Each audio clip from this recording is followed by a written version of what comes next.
right, so today what we're going to do is we're going to take this framework that we've been working off of from Revelation chapter 12, and we're going to incorporate the events of Revelation chapters 13 and 11.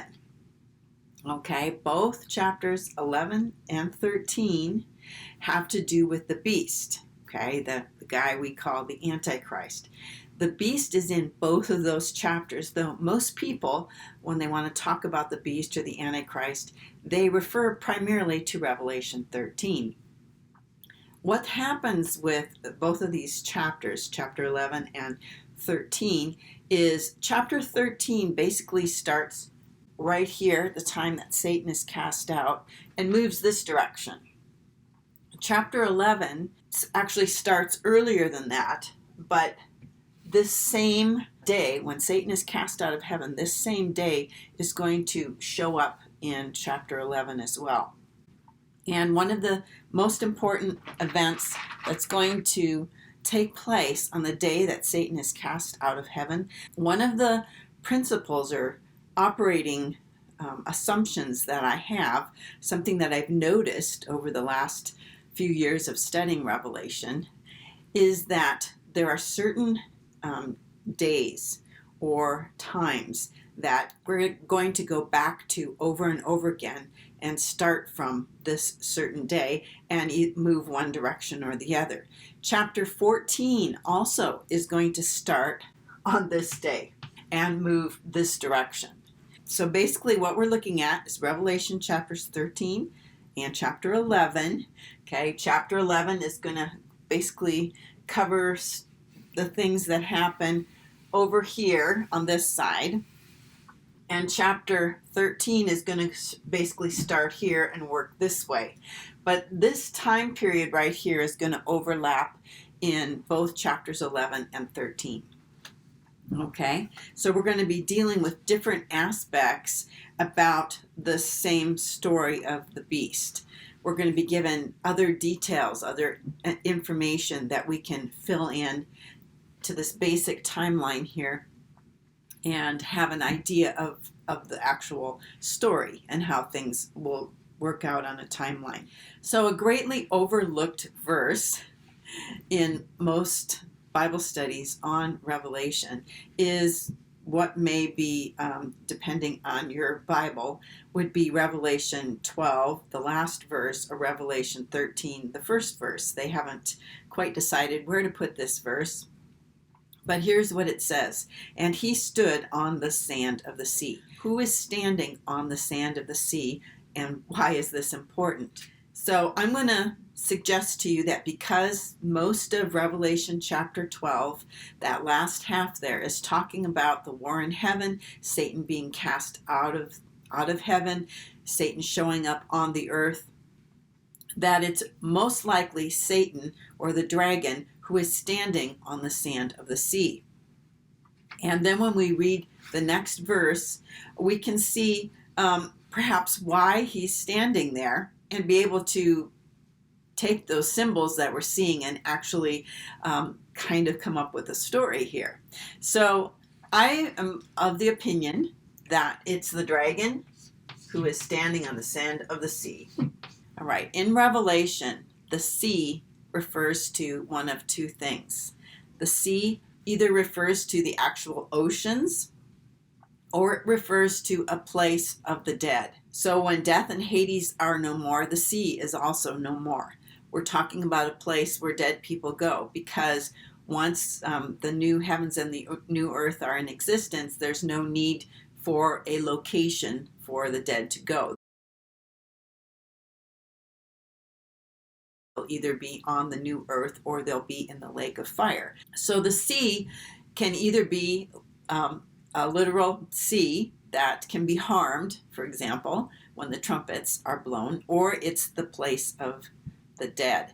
The horse and rider were thrown into the sea, but the children of Israel walked through on dry land. Okay, and later in Revelation chapter 10, when we look at that, we see the mighty angel is standing with one foot on the sea and one foot on the land. And I believe this is the same meaning, the sea of death, land of the living. So the dragon is standing on the sand of the sea. Why is he standing there? Who is the dead person that's going to be coming out of the sea? Let's just look at that. That's Revelation chapter 13, verse 1. And I saw a beast rising out of the sea with 10 horns and 7 heads, with 10 diadems on his horns and blasphemous names on his heads. Okay, so this is a beast who looks kind of like the dragon that we saw in Revelation chapter 12. 7 heads, 10 horns. So this is an entity that looks like the dragon, like Father, like Son. And the beast that I saw was like a leopard, its feet were like bears, its mouth was like a lion's mouth, and to it the dragon gave his power, his throne, and his great authority. One of his heads seemed to have a mortal wound, but its mortal wound was healed, and the whole earth marveled as they followed the beast. And they worshipped the dragon, for he'd given his authority to the beast, and they worshipped the beast, saying, "Who is like the beast, and who can fight against it?" So in Daniel chapter 7, we read about kings that are coming out of the sea there. The sea in Daniel is referring to the masses of humanity. And the sea, the kings that are coming out of the sea are people. They're not kingdoms, okay? They are individuals, these kings who are going to arise out of humanity. The last king that's going to come up is the one that's terrible, terrifying.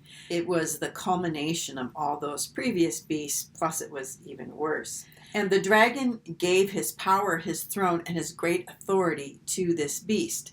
Okay, so the dragon is giving his power to this beast that looks just like him. And this beast has just risen from the sea, and people are talking about how one of his heads had a mortal wound. The mortal wound was healed, and the whole earth marveled as they followed the beast. So the people on earth worship the dragon, and they worship the beast whose mortal wound was healed. If this is when the beast rises from the sea of death, we can assume that someplace over here he's going to have to die. Okay? The beast will have to die. He's going to rise from the dead over here, and the dragon is going to give the beast all of his power. And people on earth are going to worship the dragon, and they're going to worship the beast. They're going to worship both of them. Once the beast rises from the dead, that's when worship is going to happen by the earth dwellers. Okay, now let's just take a look at that same basic story as we see in Revelation 11, 7 through 11. We're going to read about how another beast ascends from the bottomless pit this time. And when they finish their testimonies, this is talking about when the 2 witnesses have finished their testimony, the beast that rises from the bottomless pit will make war on them, conquer them, and kill them. There is a beast who is going to be ascending from the bottomless pit. So there's a couple questions we need to ask here. What's the bottomless pit? Why is that significant with regard to this beast? And is it the same thing as what's going on here when this beast rises from the dead, from the sea of death? In Revelation 17, we actually learn that there's going to be a coinciding of entities that are going to be rising here. One is a man, that's the beast, and the other one is a being or an entity that comes out of the bottomless pit. We read about the opening of the bottomless pit in Revelation chapter 9. Once the pit is opened, there's going to be 5 months of this locust army torturing people. And there are angels in the bottomless pit, and they have a king over them named Apollyon. So Apollyon is the only entity that's named, and he is the king over the kings of the worst of the worst. fallen angel types who had to be thrown into a pit. They're not even allowed to roam. Satan has his angels in heaven, but these guys in the pit are so bad that they've been locked up until the time of the end. That's what I think Jude tells us. So there's a beast that's a person, a man, and we know he's a man because he's got the name of a man, but he's also going to be a fallen angel, a watcher type, Apollyon, who's going to rise from the abyss. This guy is going to actually connect us with the fifth trumpet back here, and there's going to be 5 months. When the beast ascends from the bottomless pit, he kills the 2 witnesses. He can't do anything to the 2 witnesses. Nobody can do anything to the 2 witnesses prior to that. They have 1,260 days of basically immunity. But there's going to come a day when the beast who ascends from the bottomless pit is joined with the beast from the sea. The dragon is going to give this hybrid entity all his power, his throne, and his great authority, and they're going to kill, he is going to kill the 2 witnesses, right?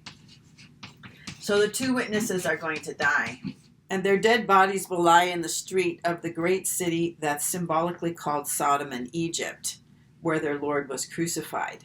Okay, that would be Jerusalem, but in this case it's called Sodom and Egypt. Both Sodom and Egypt are places God's people fled from.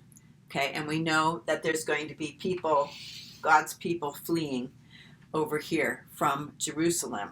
So for 3.5 days, some of the people and tribes and languages and nations will gaze at their dead bodies and refuse to let them be placed in a tomb, and those who dwell on the earth will rejoice over them and make merry and exchange presents, because these 2 prophets had been a torment to those who dwell on the earth. But after the 3.5 days, the breath of life from God entered them. They stood on their feet, and great fear fell on those who saw them. Okay, so these earth dwellers are going to be worshiping the dragon and the beast, who had a mortal wound that was healed. And they're going to also be sending gifts to one another. And they're going to do this over a period of 3.5 days.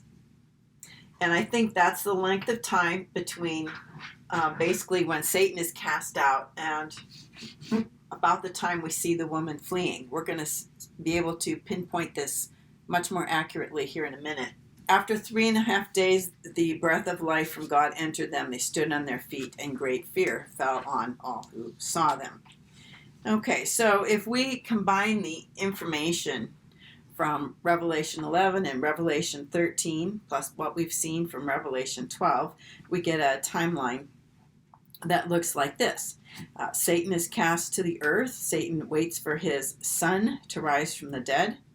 The beast resurrects from the dead. There is also a part of him who ascends from the bottomless pit, which is a separate location. The earth dwellers marvel that the beast is resurrected from the dead.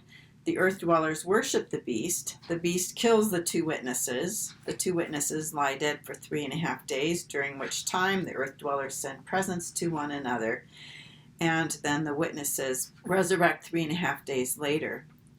Okay, so if the beast rises from the dead here, we have to assume that he's going to die sometime before that. Okay, so we can put his death right there. And we already know that believers are going to be present in heaven before Satan is cast out. That is, both the martyrs and their brethren. Okay, so who are the brethren? Well, if we look over here, we know that there's a child who's caught up to God and to his throne. That's who the brethren are. They're actually the 24 elders that we'll see later on. We know that the beast is going to speak ill of believers who are in heaven and also speak ill of God. And the beast is going to do this for 42 months. Revelation 13, 5 and 6. And the beast was given a mouth uttering haughty and blasphemous words, and it was allowed to exercise authority for 42 months. And it opened its mouth to utter blasphemies against God, blaspheming his name and his dwelling, that is, those who dwell in heaven. Okay, so who are the ones who are dwelling in heaven? Well, it's the brethren here, the child who's caught up and the martyrs who are already present in heaven. There's another group that's also there, but it's not actually in any of the passages we've talked about so far. The beast is going to blaspheme God and his name and those who dwell in heaven. Revelation also speaks of a 42-month period of time during which the holy city is going to be trampled by the Gentiles. So then I was given a measuring rod like a staff, and I was told, rise and measure the temple of God and the altar and those who worship there, but do not measure the court outside the temple. Leave that out, for it's given over to the nations, and they will trample the holy city for 42 months. Okay, and I'll grant authority to my 2 witnesses, and they shall prophesy for 1,260 days, clothed in sackcloth. Okay, so here we're given numbers again. So we know that the city, the holy city, is going to be trampled for 42 months, and that the 2 witnesses will have authority as God's agents to prophesy for 1,260 days. Now, 42 months and 1,260 days, basically the same period of time.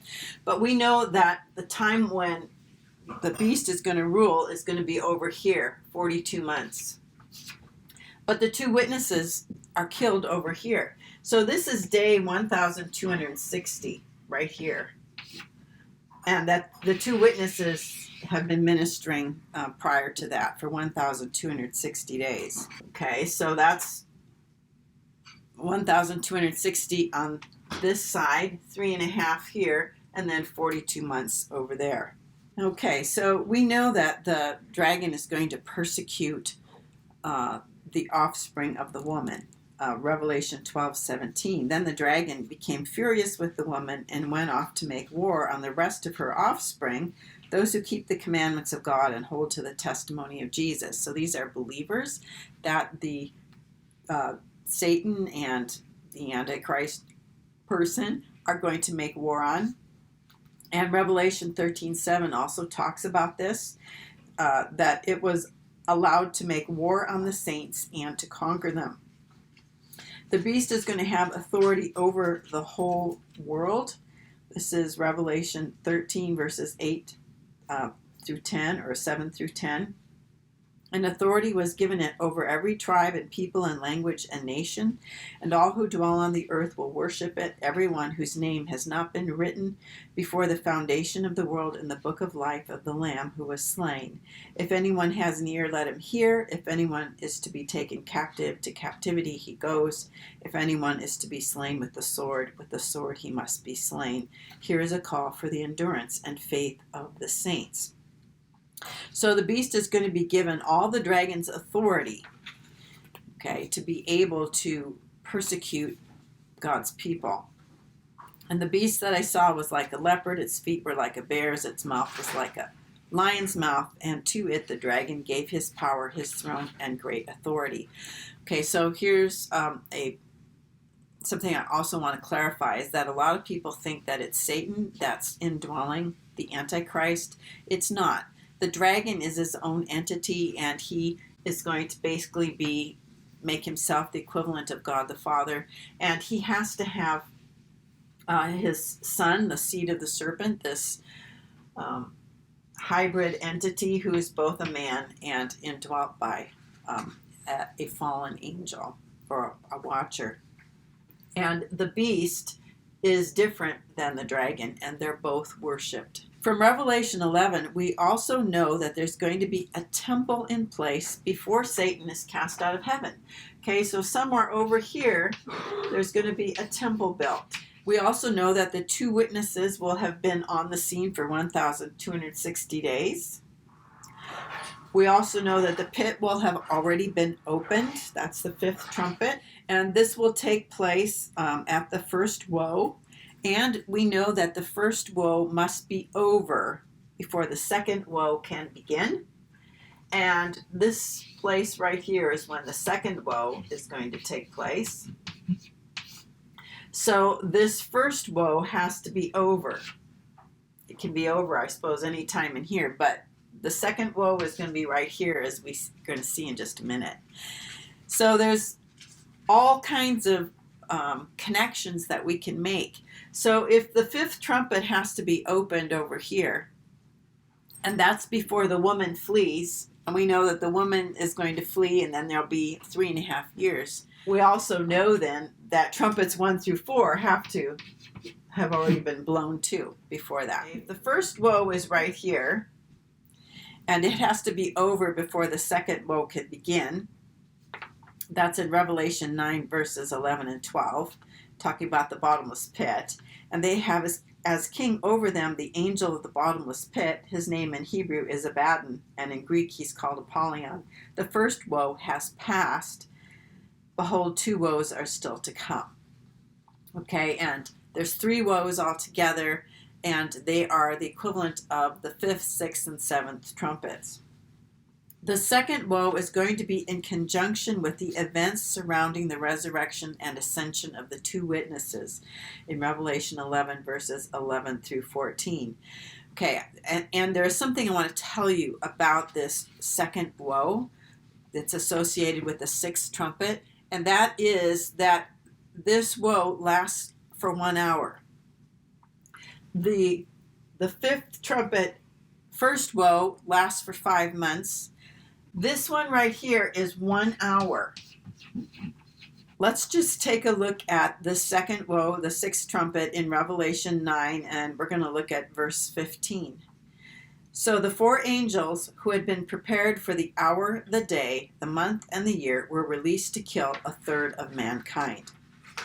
Okay, so there is a specific hour on a specific day, in a specific month, in a specific year, that these 4 angels are going to be released. As we read further into other passages of Revelation, we know that this event will be on a single day, but during the course of 1 hour.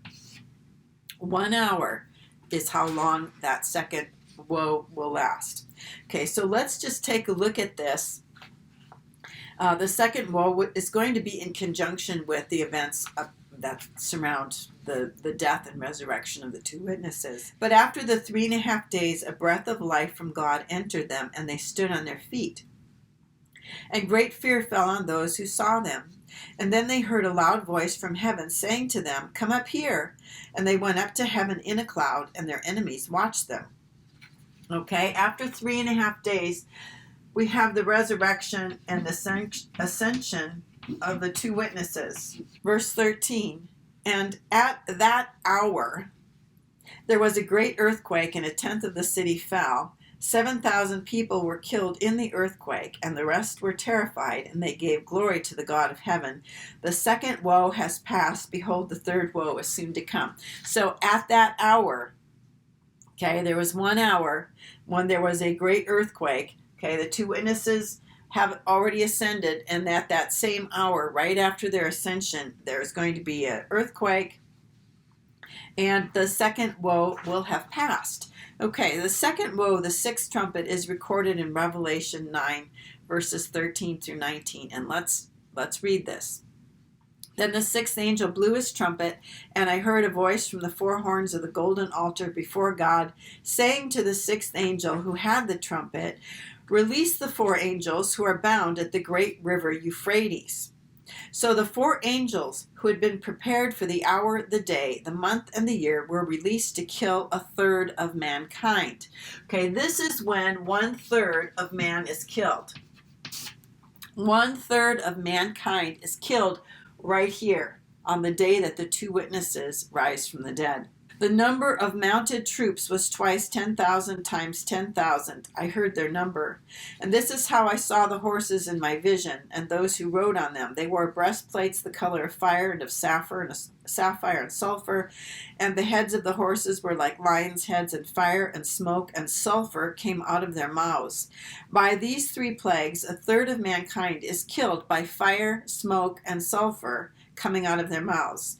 For the power of the horses is in their mouths and in their tails, for their tails are like serpents with heads, and by means of them they wound. Okay, so their people are killed by fire, smoke, and sulfur, and there's basically a 200 million man army, okay, that's being led by 4 angels.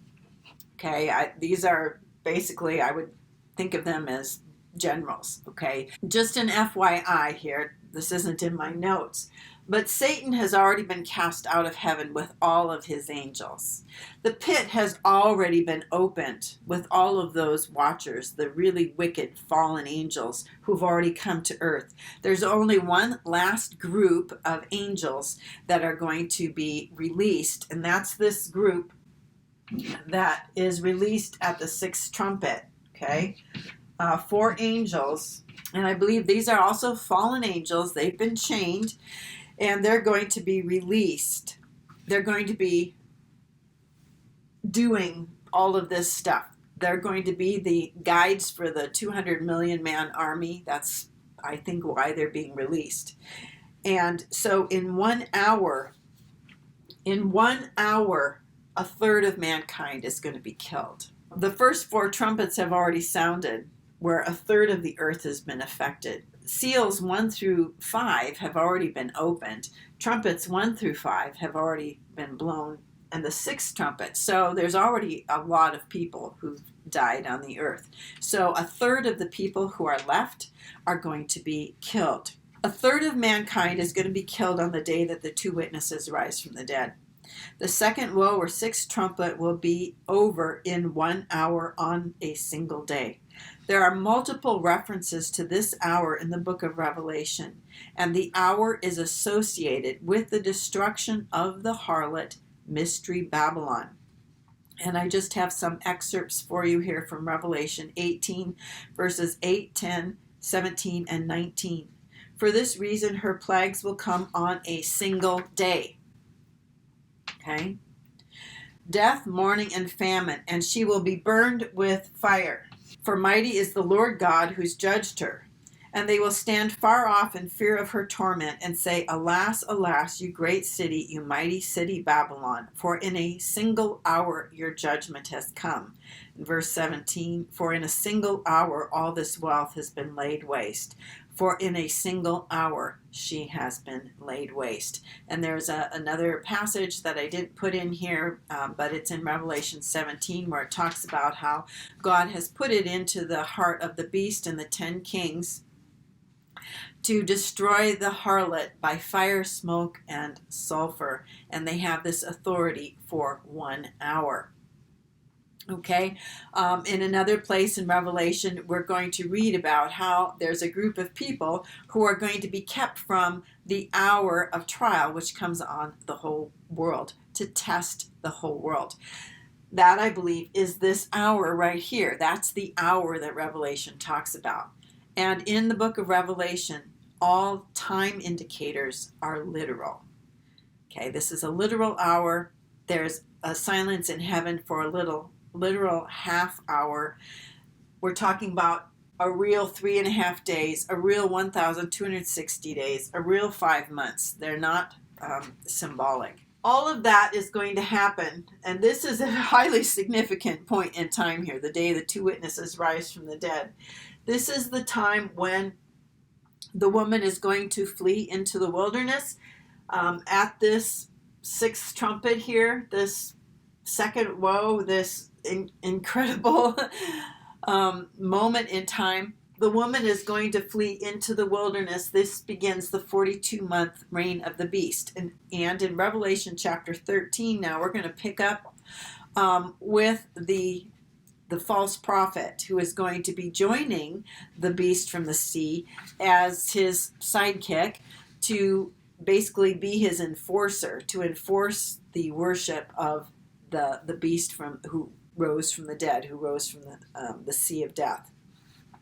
Verse 11 of Revelation 13. Then I saw another beast rising out of the earth. It had 2 horns like a lamb, and it spoke like a dragon. Okay, so basically it has this guy's words. The dragon's words are in his mouth. This is the spirit of the dragon. Okay, just like the Holy Spirit shares the words of God, it's this second beast here who's like the false Holy Spirit. And it exercises all the authority of the first beast in its presence. So this beast from the land, this false prophet, has all the authority of this guy, the beast from the sea, when he's in his presence. And he makes the earth and all its inhabitants worship The first beast whose mortal wound was healed, this one who rose from the dead. And it performs great signs, even making fire come down from heaven to earth in front of the people. And by the signs that it's allowed to work in the presence of the beast, it deceives those who dwell on earth, telling them to make an image for the beast that was wounded by the sword and yet lived. And it was allowed to give breath to the image of the beast, so that the image of the beast might even speak, and might cause those who would not worship the image of the beast to be slain. Also, it causes all, both small and great, both rich and poor, both free and slave, to be marked on the right hand or the forehead, so that no one can buy or sell unless he has that mark, that is, the name of the beast or the number of his name. This calls for wisdom. Let the one who has understanding calculate the number of the beast, for it is the number of a man, and his number is 666. Okay, so the second beast, the false prophet, the one who speaks dragon words, Satan words, and who has the power to do signs in the presence of the beast, he's going to basically be the enforcer for this last 42-month reign of the beast. And that's when people are going to have to take the mark of the beast if they want to be a part of the beast kingdom. Okay, so I'm not going to get into the whole 666 thing or any of the other symbolism here. I'm just basically giving you a timeline of how these events are going to play out. Okay, so from what we know from Revelation 12, what we've learned from Revelation chapter 11, which is basically on this side, including most of the details surrounding the sixth trumpet second woe event, and then Revelation 13, which basically goes from when the dragon is cast out of heaven and this beast rises from the sea through a 42-month reign of the beast. And in Revelation 11, we also know there's going to be 42 months when Jerusalem is trampled. Okay, so here's what we know so far. Sometime after the great sign of Revelation 12, which I didn't put that here, but it goes right here, the great sign of the woman, Israel is going to be invaded or be on the losing side of a sudden war. The war may be the Gog-Magog invasion of Ezekiel 38. No earthly nation will come to Israel's aid, and she's going to be all alone. Satan will come to the earth around the time of the war with a third of his angels, which he will have with him on earth. So Satan is going to come right about this time. Okay, he's going to be here. And he's here of his own volition. He hasn't been cast out. And the third of the angels, they haven't been cast out by Michael, but Satan is taking his tail and he's saying, you're going to come here with me, to a third of his angels. Then believers who are to rule Christ will be born. That is, they're going to be identified as his sons. And in the Bible, there is this 7-day with an 8th day at the end pattern that's associated with sons. Okay, and we're going to, later on, I'm going to show you how there are other whole chapters of Revelation that are going to be in this gap right here, or in this time period of the 7 days, and whole chapters associated with the 8th day. Actually, several chapters. Annihilating or devouring the sons of God will be the reason why Satan has come to earth at that time. And there's going to be 7 days of spiritual warfare before the child is caught up to God and to his throne. These sons will be revealed on the day that the war or an invasion is brought to an end, because hard labor ends once a birth has taken place. So if the travail of the woman is the symbol for the Gog-Magog invasion, we know God will initiate that war, and he's also going to bring it to an end right at the time that the child is born. Satan will know that it's time to come to the earth to attack the child as soon as the invasion begins. And the end time events actually begin with the war or invasion of Israel, okay, with the travail of the woman, the main events. That once this happens, all the rest of the events are just going to follow really quickly. There will be a separate a great persecution of believers before Satan is cast out of heaven by Michael. So there's a persecution that's going to happen over here for 7 days. And we know there's another one that's going to take place before Satan is cast out. That's a different persecution. And this persecution should not be confused with Satan's attempt to devour the child.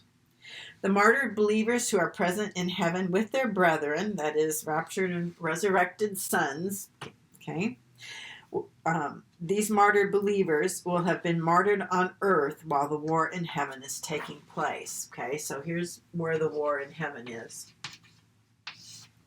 And there will also be a war on the earth at that time. So these martyrs here are not the martyrs of the beast, because the beast doesn't begin to martyr people until right here. The martyred believers over on this side are going to be killed by the harlot. And what I've just showed you is that the harlot is destroyed right here. These believers are going to be killed by the harlot, not by the beast. The beast doesn't kill anybody until over on this side here. But the beast and the 10 kings hate the harlot, and the beast is not going to rule in conjunction with the harlot, although the harlot believes that. Okay, Revelation 18 basically tells us that. The harlot is, in my opinion, the present rulers of this world. That would be people who are running behind or operating the Great Reset. This New World Order is not coming. The New World Order is not the beast. The New World Order has been here for a very, very long time. It's the Babylonian system that's been in place since the Tower of Babel. All right. Then, sometime after the war in heaven, the beast is going to be killed. Okay, and I have my own theory about who it is who kills him. I think that it's going to be the 2 witnesses. We know from Revelation chapter 11 that if anybody comes against the 2 witnesses, they'll be killed. Okay, and that would apply even to this man who is the beast. If he comes against the 2 witnesses, he's going to be killed. And I think that it's going to be the 2 witnesses who kill him. At the end of this war in heaven and this war on earth, Satan will be on the earth and believers will be in heaven. Okay? Once Satan is cast out of heaven after Michael has kicked him out, he's going to wait same day that his son, his false son, is going to rise from the dead. And also Apollyon, who's been on the world, on the earth for the last 5 months, is going to ascend from the bottomless pit into the beast. The beast will rise from the sea of death, and Apollyon will arise from the pit, and Satan is going to watch this happen. And once the beast is resurrected, the dragon will give the beast his power, his throne, and his very great authority. And the earth dwellers will marvel that the beast has risen from the dead. Okay, and if they don't like the 2 witnesses, and they're happy when the 2 witnesses are killed, and if they had seen the 2 witnesses kill their hero, and then the hero rise from the dead and kill the 2 witnesses, it will seem like the beast is invincible. Who can war against him? The beast from the bottomless pit, this resurrected man, will now be indwelt by Apollyon, and having received all of Satan's power, is going to kill the 2 witnesses. The earth dwellers will send gifts to one another and will not allow their witnesses' bodies to be buried. And then the 2 witnesses will rise from the dead and ascend into heaven 3.5 days after they're killed. The events associated with the 6th trumpet will take place at the time the witnesses ascend, and the harlot will be destroyed in 1 hour, and 1/3 of the world will die. After that, Satan will begin to persecute the remnant of Israel. The persecution of the remnant will take place primarily in Jerusalem, but the remnant of Israel will flee from Jerusalem, Sodom, and Egypt. Remember, that's how it's referred to in Revelation 11. And they'll flee into the wilderness, and Satan's army will follow them. Israel will follow the Lord through an opening in the Mount of Olives. The earth will come to the help of the woman. And remember, the woman will be given wings like eagles, and that's how God said he delivered the children of Israel at the time of the Exodus. The departure will be very swift and enabled by the Lord. When Satan's army pursues the remnant through the opening in the mountain will close back up, destroying Satan's army. The remnant will be kept safe in the wilderness for 1,260 days. And when the remnant slips through Satan's grasp, he will turn his attention to any remaining believers on the earth and begin to persecute them. Then the beast will begin his 42-month reign, persecuting the woman's other offspring. The second beast from the land, the false prophet, will work deceiving miracles and enforce beast worship. And everyone who wants to be a part of the beast kingdom must comply with the mark mandate and also worship the beast and its image. Okay, the image of the beast is not a statue or an idol. It's people who have made themselves into the image of the beast. That is, those who've offered themselves as host bodies to the angels who have ascended from the bottomless pit. So this beast will have the king angel, the head angel from the bottomless pit, indwelling him, but there will be others who will have the image of the beast. They'll be made to look like him. That is, they're going to be people who are indwelt by other of these entities who come out of the bottomless pit.